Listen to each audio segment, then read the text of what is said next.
नमस्कार, मेरा नाम है ओम प्रकाश यादव और आप देख रहे हैं वॉइस ऑफ रिपब्लिक।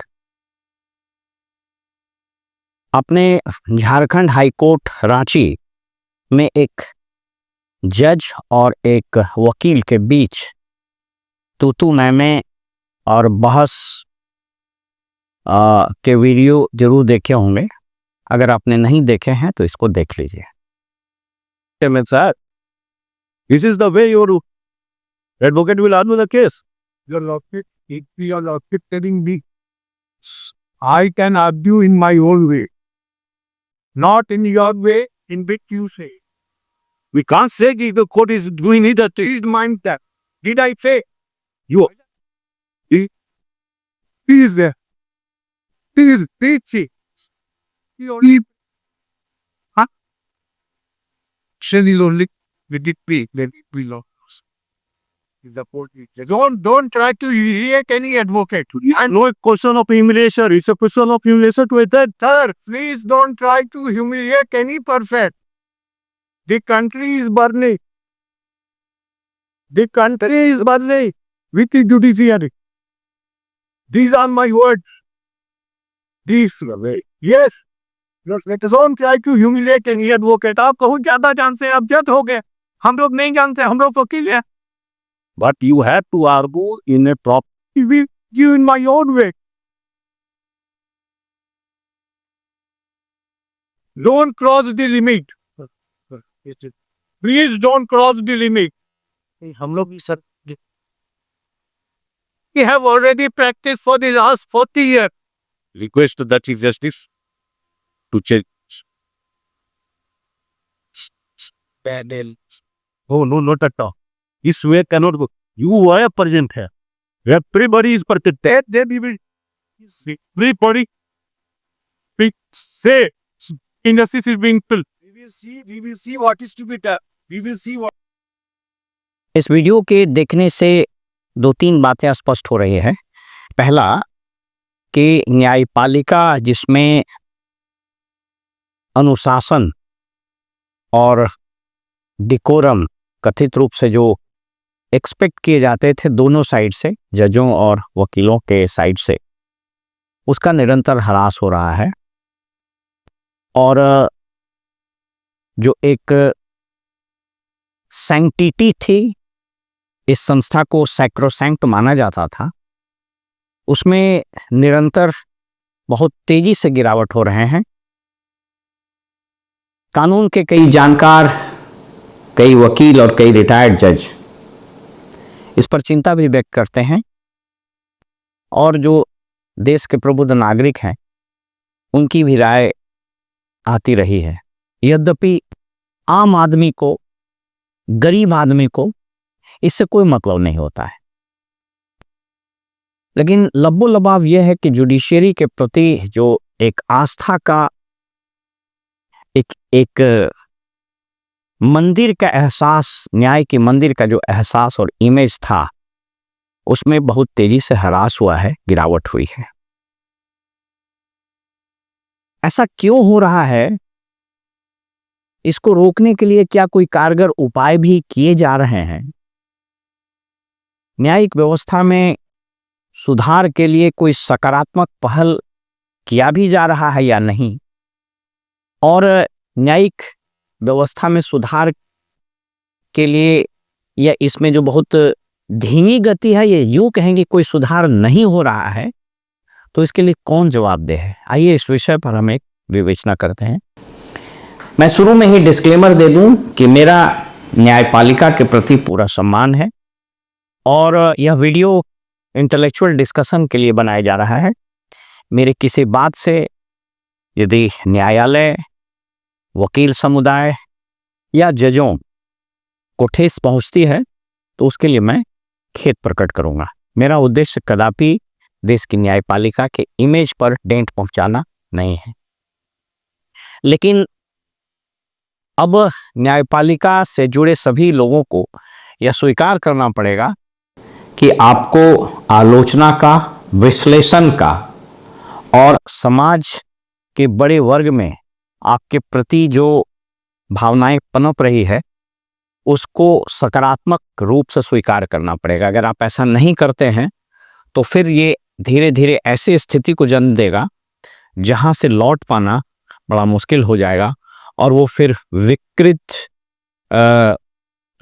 विकृत जो एक प्रतिक्रिया होगी वह किसी ऐसी स्थिति को जन्म दे सकता है जिसके लिए यह देश, यह समाज और सरकार के तीनों अंग कदाचित तैयार नहीं होंगे। इसलिए एक हेल्दी डेमोक्रेसी में वो एग्जीक्यूटिव हो, लेजिस्लेचर हो, जुडिशियरी हो, इवन प्रेस हो, उस पर समालोचना होनी चाहिए। भाषा की मर्यादा के दायरे में गुण दोष के आधार पर उस पर खुली बहस भी होनी चाहिए। तभी उस मुल्क का डेमोक्रेसी वाइब्रेंट माना जाता है, अच्छा माना जाता है और निरंतर उसमें ग्रोथ भी होता है।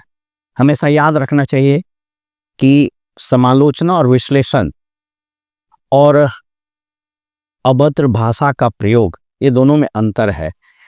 तो किसी भी डेमोक्रेटिक सोसाइटी में तथ्यों के आधार पर, तर्क के आधार पर संयमित और पार्लियामेंट्री लैंग्वेज के दायरे में उसकी विवेचना होनी चाहिए। तो मैं यह विवेचना इन सभी राइडर्स के साथ और इन सभी वेबर्स के साथ आपके सामने प्रस्तुत कर रहा हूं। आमतौर पर जुडिशरी से जुड़े हुए सभी लोगों को यह परसेप्शन डेवलप करने लगा है कि बाकी जो अंग हैं, एग्जीक्यूटिव जिसमें ब्यूरोक्रेसी है, लेजिस्लेचर इसमें कानून बनाने वाले सभी तंत्र हैं, चाहे वो संसद हो या राज्यों की विधान सभाएं हों या इवन लोकल बॉडीज हो, वो और प्रेस और सोसाइटी का बड़ा वर्ग, ये सभी करप्ट हैं। स्पेशली जुडिशरी के एक बड़े वर्ग, जुडिशरी जब मैं कह रहा हूं तो मैं वकील और जजों की बात कर रहा हूं, इसको ये लगता है कि एग्जीक्यूटिव और लेजिस्लेचर में सभी लोग वाहियात हैं या ज्यादातर लोग वाहियात और करप्ट हैं। ऐसा मैं इसलिए कह रहा हूं कि मैं भी एग्जीक्यूटिव का 34 साल तक अंग रहा हूं, और कोर्ट में जब मुकदमों पर बहस होती है तो न्यायाधीश मुकदमों के फैक्ट्स पर, मुकदमों के कंटेंट पर कई बार बहस करने से ज़्यादा अपने प्राइवेट ओपिनियंस को कोर्ट में ओरल ऑब्जर्वेशन के रूप में व्यक्त करते हैं, और सरकार पर, कभी कभी जातियों पर। पटना हाई कोर्ट में एक वाकया हुआ था, इसमें वो वीडियो बहुत वायरल हो गया, जहां पर पटना हाई कोर्ट के एक जज ने एक जाति विशेष पर कमेंट कर दिया था। तो ये सारे उनके ओरल ऑब्जर्वेशंस जो कोर्ट में आते हैं, तो पहले तो वो कोर्ट रूम के चार दीवारी में दफन हो जाते थे, लेकिन जब से वीडियो स्ट्रीमिंग हुई तब से ये वीडियोस पब्लिक डोमेन में आ जाते हैं और उस पर फिर चर्चा, विमर्श, समालोचना, प्रतिक्रिया और उसकी आलोचना भी शुरू हो जाती है। तो ये perception by and large judiciary में है कि हम ही काम कर रहे हैं और बाकी लोग नकारा है, कोई काम नहीं करता है। इस परसेप्शन ने धीरे धीरे जुडिशरी में यह ट्रेंड को जन्म दिया जिसमें सरकारी अधिकारियों को कोर्ट में बुलाना, फिर उनको जलील करना। और इस पर मैंने एक दो वीडियो में आपको बताया, और ये मेरा व्यक्तिगत अनुभव भी बताता है। कई एक ऐसे मौके हुए जहां बिहार में इंटायर ब्यूरोक्रेसी को उठाकर बुला लिया गया, इंक्लूडिंग चीफ सेक्रेटरी, और वहां पर डेलिबरेटली ऐसी व्यवस्था क्रिएट की गई या करवाई गई ताकि ये सभी लोग खड़े हों और वो जलील हों। मैं ये कदापि नहीं कह रहा हूं कि न्यायालय के आदेश को एग्जीक्यूट नहीं किया जाना चाहिए। न्यायालय के आदेश अनलेस एंड अनटिल उसके विरुद्ध अपील हुआ हो या कोई सुपीरियर कोर्ट उस पर स्टे लगा दिया हो, वो एग्जीक्यूट कराए जाते हैं। मैं यह भी स्वीकार करता हूं, और ये कोई अनहोनी चीज़ नहीं है कि न्यायालय के आदेश कई बार जाने में और कई बार अनजाने में भी एग्जीक्यूट नहीं हो पाते हैं, जिसके कारण कंटेम्प्ट होते हैं। लेकिन एक प्रवृत्ति बहुत तेजी से पूरे देश में फैली कि अधिकारियों को बुलाया जाए, स्पेशली बहुत सीनियर अफसर्स को बुलाया जाए, उसको पब्लिकली ह्यूमिलिएट किया जाए और उसके वीडियो कई बार वायरल होते हैं जिसमें सरकार की और ब्यूरोक्रेसी की छवि को तार तार किया। मुझको याद है पटना में एक बहुत ही सीनियर ब्यूरोक्रेट को इतना जलील किया गया कि आपको कपड़ा पहनने का शऊर नहीं है, आपको किसने ट्रेनिंग दी, आपको किसने आईएएस बना दिया। तो ये सारी चीज़ें जो हैं यह शुरुआती दौर में पब्लिक का एप्लॉज बहुत अट्रैक्ट किया, क्योंकि ब्यूरोक्रेसी के बारे में आम जनता की धारणा बहुत अच्छी नहीं है, तो स्वाभाविक रूप से इसको बहुत अपलॉड किया लोगों ने और जुडिशियल फ्रेटर्निटी बहुत मज़ा आया जब कमेंट्स अच्छे आने लगे। लेकिन याद रखिए कि जब आप पत्थर मारेंगे तो उस पत्थर की धमक आपको भी सुनाई देगी। वो धीरे धीरे होना शुरू हो गया। ये प्रवृत्ति इतनी बढ़ी कि सुप्रीम कोर्ट को इंटरवेन करना पड़ा और एक स्टैंडर्ड ऑपरेटिंग प्रोसीजर बनाना पड़ा कि आपको किन किन मामलों में और कैसे अधिकारियों को कोर्ट में अपीयर कराने हैं, फिजिकल अपीयरेंस जिसको हम लोग बोलते हैं। तो इस ट्रेंड ने जुडिशरी को एक जिसको बोलते हैं एक ऐसा फोरम बना करके रख दिया जहां पर लोग चटकारा लेने लगे और वो मजा लेने लगे।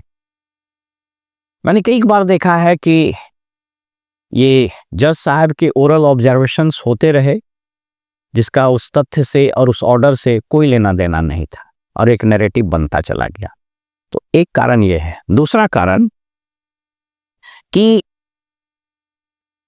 कुछ एक अफवाह सब जगह है, जैसे सब जगह अच्छे ब्यूरोक्रेट्स हैं वैसे सब जगह अच्छे जुडिशरी में भी लोग हैं, ठीक उसी तरह से सभी बहुत सारे लोग हैं लेजिस्लेचर में अच्छे हैं, मीडिया में भी अच्छे। मैंने कहा कि एक 80-20 का रूल है, लेकिन कोर्ट्स में धीरे धीरे एक टेंडेंसी डेवलप की गई कि पब्लिक इंटरेस्ट लिटिगेशन और रिट्स जो संविधान में जो अधिकार दिए गए हैं फंडामेंटल राइट्स को एग्जीक्यूट करने के लिए, पावर ऑफ रिट्स, उसके तहत पेटिशंस इस तरीके से एंटरटेन किए गए कि इसमें बाढ़ लग गई। इसका परिणाम ये हुआ, और इसमें आपको इस बात से सभी लोग सहमत होंगे कि किसी पब्लिक इंटरेस्ट लिटिगेशन पर जुडिशरी को या कोर्ट को ऑर्डर पास करना ये बड़ा आसान होता है बनिस पर कोई क्रिमिनल केस या रेवेन्यू केस के कॉम्प्लिकेटेड मामलों में जजमेंट लिखना। तो एक टेंडेंसी डेवलप कर गई कि पब्लिक इंटरेस्ट लिटिगेशन और रिट्स पर वाहवाही भी मिलती है और अखबारों की खबर बनती है, तो उसमें मजा आने लगा जुडिशरी को। तो ये इसमें बाढ़ आ गई। इसका परिणाम ये हुआ कि कोर्ट्स में मुकदमों की संख्या में बेतहाशा वृद्धि हुई। आप देख लीजिए मुकदमों की जो संख्या है आप अपने स्क्रीन पर, हाई कोर्ट्स में, सुप्रीम कोर्ट्स में और डिस्ट्रिक्ट कोर्ट्स में इतनी संख्या क्यों बढ़ रही है। इस पर कभी बात नहीं होती है कि न्यायालय में ये जो बिना मतलब के मुकदमे आ रहे हैं पब्लिक इंटरेस्ट लिटिगेशन और रिट्स के माध्यम से, वो कैसे रोके जाएं। तो उस पर बात ना होकर के ये बात होती है कि जजों की संख्या बढ़ा दीजिए, ये तो वैसा ही है। और फिर बात होती है कि साहब इसमें और वकीलों को एम्प्लॉयमेंट मिलेगा, जजेस का एम्प्लॉयमेंट मिलेगा, तो ये तो वैसा ही है कि जेल में एम्प्लॉयमेंट बढ़ाने के लिए अतिरिक्त जेल बना दिए जाएं और लोगों को उस जेल में बंद कर दिया जाए। तो ये किस तरह का टेंडेंसी डेवलप कर गया यहाँ। इस पर कभी बात नहीं होती है कि हम कैसे अननेसेसरी लिटिगेशंस को डिस्करेज करें। ऐसा तो होता ही नहीं। अब इसी जो झारखंड की जिस केस की को आपने देखा, मामला क्या था, तो किसी के यहाँ बिल पेंडिंग था बिजली का, तो उसका एक स्टैंडिंग एसओपी है बिजली कंपनियों का कि 50% आप जमा कर दीजिए, 50% का इंस्टॉलमेंट होगा। अभी सोच के देखिए कि कितनी छोटी सी बात थी और इसके लिए मामला हाईकोर्ट गया, जिस पर वकील साहब और जज साहब में बहस हुआ। ऐसे मुकदमे क्यों जाते हैं जबकि उसके लिए बहुत सारे फोरम स्वयं बिजली कंपनियों में बने हुए हैं। तो वहां न जाकर के एक टेंडेंसी डेवलप करेगी कि हमको रीट फाइल कर देंगे, पीआईएल फाइल कर देंगे, और कोर्ट्स की टेंडेंसी हो गई कि इसमें तो बड़ा आसानी होता है और ये बड़ा पॉपुलर हो जाता है। इसमें कुछ जजेस का यह भी टेंडेंसी सोशल मीडिया में, जैसा कि लोग लिखते हैं कि वो बड़े सोशल मीडिया में इसको देख करके बड़े आह्लादित होते हैं। और सामान्यतः लोगों की ये समझ है, लोग इस बात पर मुतमईन हैं कि ये जो ओरल ऑब्जर्वेशंस और कोर्ट में ऐसी बातें बोलते हैं ताकि उनको एप्रिसिएशन मिल जाए सोशल मीडिया। ये बड़ा खतरनाक ट्रेंड है, कोर्ट को इन चीज़ों से दूर रहना चाहिए। तो ये दूसरी चीज। तीसरी, आप समय आ गया है कि हायर जुडिशरी में यानी हाई कोर्ट्स और सुप्रीम कोर्ट में इंटायर अपॉइंटमेंट के प्रोसेस को चेंज किया जाए। ये दुनिया में कहीं भी यह व्यवस्था नहीं है कि जजेस अपनी नियुक्ति स्वयं कर लें, ऐसी कहीं नहीं व्यवस्था है। आप अगर यूएस में देखिएगा तो वहां पर अपॉइंटमेंट को रेटिफाई करती है वहां की संसद। ऐसे नहीं हो सकता है। यहाँ 5 जज मिले और अपने ही परिवार या दोस्तों के लोगों को जज बना दिया, और ये तो अब ओपन बात है। और इसके कारण हुआ क्या है कि कुछ 1,000 परिवार के ही जज बन रहे हैं। अभी भी आप सुप्रीम कोर्ट में उठा के देख लीजिए कि कौन लोग जज बनते हैं। चंद्रचूड़ साहब के फादर भी जज थे, अपने भी जज बने, इनका बेटा भी नाइल लगाए हुए। सब लोग, माने किसका नाम लीजिएगा किसका नहीं लीजिएगा, तुम भरे पड़े हैं। जबकि संविधान में आर्टिकल 312 में इस बात की व्यवस्था की गई है कि ऑल इंडिया जुडिशियल सर्विसेज की स्थापना हो। देश के राष्ट्रपति श्रीमती द्रौपदी मुर्मू ने एक से अधिक बार इस बात को कहा है कि समय आ गया है कि ऑल इंडिया सर्विसेज की तरह ऑल इंडिया जुडिशियल सर्विसेज की स्थापना हो और यूनियन पब्लिक सर्विस कमीशन से परीक्षा देकर जजेस बने। मेरी बात से अधिकांश लोग इत्तेफाक रखेंगे कि आज की तारीख में कोई लड़का कितना भी इंटेलिजेंट हो लॉ प्रोफेशन में, अगर वो साधारण परिवार से है तो उसका जज बनने की संभावना बहुत कम है। हमारे और आपके बच्चे कभी जज नहीं बन सकेंगे, एक आध अपवाद को अगर आप छोड़ दें तो इस व्यवस्था को तो बदलनी चाहिए। तो इस व्यवस्था के कारण जुडिशियरी से जुड़े हुए जो वकील के बड़े समुदाय हैं उनमें आक्रोश रहता है। मेरी तो कई एक वकीलों से बात हुई, उन्होंने कहा कि साहब इसकी प्रैक्टिस सबसे कमजोर थी, ये हमारे साथ उठते बैठते थे, इनको मालूम है कि इनको बहुत कम आता था, और one fine morning he is elevated to the lordship. Sanjeev Sanyal जो प्रधानमंत्री इकोनॉमिक काउंसिल के सदस्य हैं, एडवाइजरी काउंसिल के, उनकी भी एक वीडियो बहुत वायरल हुई थी। इसमें उन्होंने कहा कि साहब ये मिडिवल माइंडसेट से हम लोगों को निकलना होगा। You cannot have a profession where you use words like my lord, or when you're doing a petition it's called a prayer. You've got to be kidding me. We are all citizens of the same democratic republic. It is not appropriate for one citizen to call another citizen my lord or to pray to them. It is not acceptable. We have got to end this. It also have to end this whole custom of having these long vacations. I'm sorry, this cannot go on. The judiciary is a public service like any other part of the state. I also work in the government. I also take vacations. But the judges are very happy for them to take vacations. But why should the entire court system be shut down for this? After all, the policemen also take vacations. I also take vacations. Do you shut down the entire police department for this? Let's say some other profession does this. Let's say the doctors decide that we will take summer vacation, Dussehra vacation, winter vacation, and shut down the hospitals for a large part of the time, and we will have vacation benches for emergency cases. Would that be acceptable? Why is it acceptable then for something that is effectively the responsibility of the state, and as a citizen something I should expect from the state and particular branch of the state? Milord, my बाप, हुजूर, ये बंद होने चाहिए। जहां लगभग 5-6 करोड़ मुकदमे लंबित है इस देश में, वहां वेकेशन की व्यवस्था क्यों होगी? और किसी जज साहब ने कहीं पर उसका एक अजीब तर्क उन्होंने दिया कि साहब जब तो वकील, जजेस, क्लाइंट तीनों मिलते हैं तभी जजमेंट हो सकता है, तो हर एक इंस्टीट्यूशन की पिक्यूलरिटी है। ये अजीब तरह का तर्क, ये तो ऐसा ही तर्क है कि तो हॉस्पिटल में डॉक्टर, पारा मेडिकल स्टाफ और मरीज और उसका अटेंडेंट मिलेगा तभी ऑपरेशन होगा। तो डॉक्टर भी छुट्टी ले लें तो हॉस्पिटल को बंद कर दीजिए, पुलिस ऑफिसर छुट्टी ले ले तो पुलिस स्टेशन बंद कर दीजिए, कलेक्टर छुट्टी ले ले तो कलेक्ट्रेट बंद कर दीजिए। तो ऐसा तो नहीं हो सकता है। तो ये लाजमी प्रश्न है और ये राष्ट्रीय स्तर पर इसमें डिबेट होने चाहिए कि क्यों ये लॉन्ग वेकेशंस होंगे, क्यों समर वेकेशंस, दशहरा वेकेशंस। आप जज साहब छुट्टी ले, इज मोस्ट वेलकम। गस्टेड छुट्टियां हैं तो इट्स ओके, लेकिन मालूम हुआ कि इंटायर जुडिशरी शट डाउन। क्यों? क्योंकि अभी समर वेकेशन है। इंटायर जुडिशरी शट डाउन, क्यों? क्योंकि विंटर वेकेशन है। तो ये चीजें तो बंद होनी चाहिए। तो इसके कारण मुकदमों के लोड बढ़े और लोगों में आक्रोश हुआ। जो वकील समुदाय है, एडवोकेट्स हैं, वो भी तो समाज के ही प्रतिबिंब है। तो वो जो फ्रस्ट्रेशन है, वो जो आक्रोश है, वह सेफ्टी वॉल्व की तरह कोर्ट में भी फूट रहा है। लेकिन अगर उसको बंद करने का यत्न किया गया बगैर इसके, वजह इसके कि ये रीजन क्या है, तो फिर ये बहुत खतरनाक रुख अख्तियार कर सकता है। एक और कारण, आप इससे भी सहमत होइएगा कि विगत कुछ वर्षों में इस देश में भयानक समस्या बेरोजगारी की हम लोग सब लोग जानते हैं, और एक परसेप्शन, हालांकि अब चीजें बहुत बदली हैं, शानदार लॉ कॉलेजेस बने और जो नए लड़के आ रहे हैं they are very well convergent, बहुत शानदार बहस, अच्छी जानकारी भी है। अब दिक्कत यह होती है कि साहब उस senior advocate, junior advocate, advocate on record, associate, ये कास्ट सिस्टम बना हुआ है। कई बार अब चूंकि ऑनलाइन स्ट्रीमिंग हो गई, तो हम लोग देखते हैं कि उस मुकदमे की पैरवी नहीं हो पाई क्योंकि सीनियर एडवोकेट नहीं आए। ये अजीब तरीका है।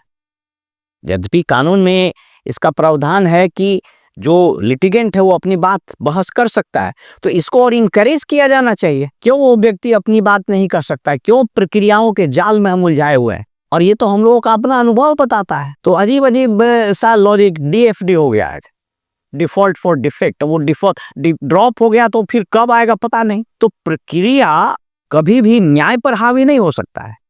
आज के जुडिशरी में क्या हो गया, प्रक्रिया जो प्रोसेस जो है वो सुपरसीड कर दिया है जस्टिस को। आपको जस्टिस इसलिए नहीं मिल पा रही है कि आप प्रक्रिया का पालन नहीं कर पा रहे। इन चीजों को सिंप्लीफाई करना होगा। तो ये जब नहीं हो रहा है तो ये लोग प्रस्फुटित हो रहे हैं।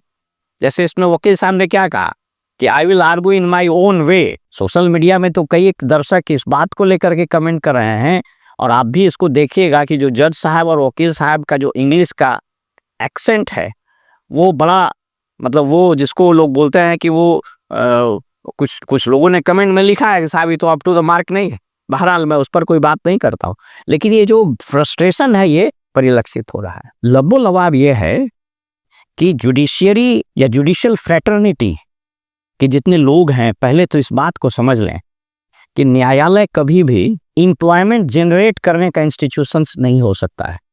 हम ज़्यादा जजेस बहाल कर दें, हम ज़्यादा वकीलों को एकोमोडेट कर दें, हम ज़्यादा कोर्ट रूम्स बना दें ताकि ज़्यादा लोगों को एम्प्लॉयमेंट मिले, यह कंसेप्ट ही अपने आप में गलत है। क्योंकि अगर ये कॉन्सेप्ट सही है तो फिर जेलों के एम्प्लॉयमेंट बढ़ाने के लिए, जेलों में रोजगार के अवसर बढ़ाने के लिए जेलों की संख्या बढ़ा दी जाए, और जेलों की संख्या बढ़ाकर ज़्यादा लोगों को जेल में बंद कर दिया जाए। तो ये कौन सी व्यवस्था है?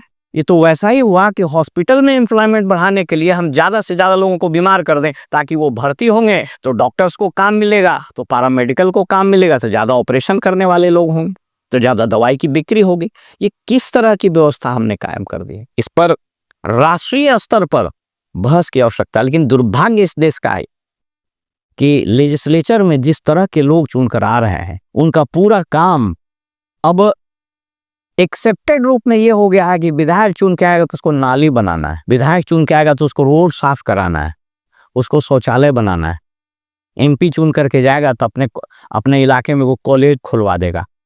अब कितना बड़ा ट्रेजेडी है, इसको आप समझने की कोशिश कीजिए कि क्यों लेजिस्लेचर बना था। लेजिस्लेचर बना था कानून बनाने के लिए, नीतियां बनाने के लिए, लेकिन वो बिखर गया। तो जब एक इंस्टीट्यूशन बिखरता है तो उसका असर दूसरे इंस्टीट्यूशन पर। तो अब इस बीमारी से एग्जीक्यूटिव भी तबाह है, लेजिस्लेचर भी तबाह हुआ, और लोग न्याय पाने के लिए, लोग अपने ग्रीवांसेस को रिड्रेस करने के लिए जुडिशरी में जाते थे, और दुर्भाग्य से वहाँ भी यह बीमारी लगनी शुरू हो गई। पॉपुलिज्म का वहाँ बीमारी लग गई है।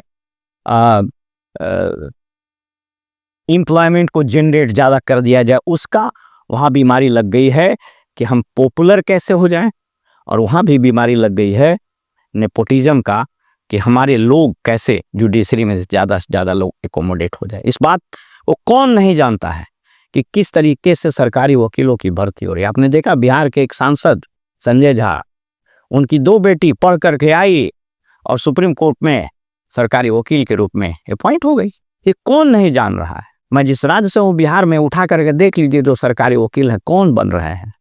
और ये अजीब एक नेकेड ट्रूथ है कि जो सरकार आता है उससे पार्टियों से, मैं बता रहा हूं, पार्टियों से लिस्ट मांगा जाता है। अब जैसे अभी एनडीए की सरकार है तो जदयू वाला भी कुछ लिस्ट देगा वकील का, बीजेपी वाला देगा, लोजपा, तो सारे लोगों के लिस्ट गए और उसी हिसाब से कोर्ट में सरकारी वकील बहाल हुए, सरकारी वकील नियुक्त हुए। ये फैक्ट है, सब कोई जानता है।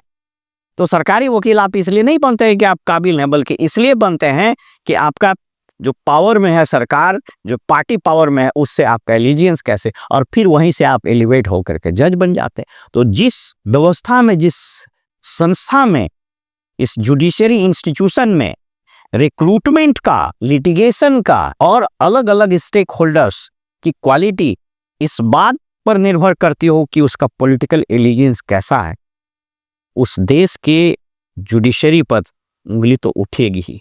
और अभी सिर्फ उंगली उठ रही है। अगर यह राष्ट्र, जुडिशरी और एग्जीक्यूटिव और लेजिस्लेचर और समाज व्यापक रूप से इसके लिए नहीं जागा और खड़ा नहीं हुआ, तो फिर इस देश में कहीं ऐसा ना हो कि हम वो समय देख लें जिसके लिए बात करने से भी डर लगता है। फिलहाल हमारे इस विवेचना पर आपकी क्या राय है, आप हमें जरूर लिखें।